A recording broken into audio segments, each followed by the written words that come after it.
اهلا بيكم في قناه طبخه وفكره. جايبه لكم النهارده طريقه جلاش باللحمه المفرومه جديده، من غير توريق، من غير ما تمسكي ورقه ورقه وتحطي سمنه وتورقي. هنعمله كله في خطوه واحده ان شاء الله يعجبكم. بص، هيطلع من بره مقرمش ومن جوه طري ولذيذ ان شاء الله. هتعتمديها تطلع رولات كده زي السينابون.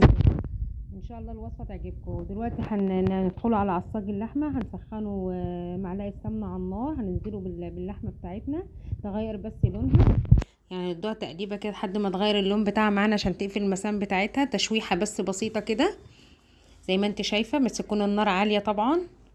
ماشي. اول ما تغير لونها ننزل بالبهارات انا هعتمدها النهارده كمون وفلفل اسود ورقتين لورا. ما تكتريش عشان اللحمه لونها ما يتغيرش، قصدي يعني طعمها ما يتغيرش.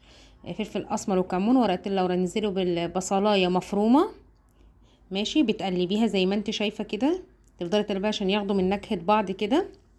الموضوع سهل وبسيط ان شاء الله. تعتمديها معاكي مع نص معلقه توم، ده اختياري، على فلفل كده، بتعصجيها في بعضها كده، مش هياخد معاكي 10 دقايق على النار.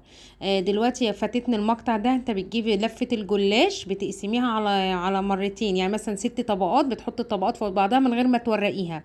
مثلا تحطي 3 ورقات تحت وبعدين تنزلي العصاق في النص وتلفيها رول زي ما انت شايفه، وتحطي الطبقه التانية عليها وبعدين تلفيها رول زي ما انت شايفه، ترصيها جنب بعضها كده في الصينيه. تجيبي بقى نص كوبايه لبن من غير بيض، لبن تبهري بشويه كمون وشويه فلفل اسمر وشويه ملح، تنزلي كده على الصينيه زي ما انت شايفه. هيطلع طري من جوه مقرمش من بره.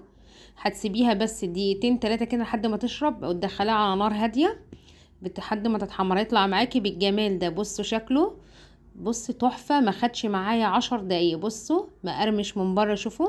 بصوا بقى طري وجوسي من جوه. ان شاء الله الطريقة تعجبكم. لو عجبتكم الفيديو ما تنسوش باللايك والشير واشتراك في القناة. السلام عليكم.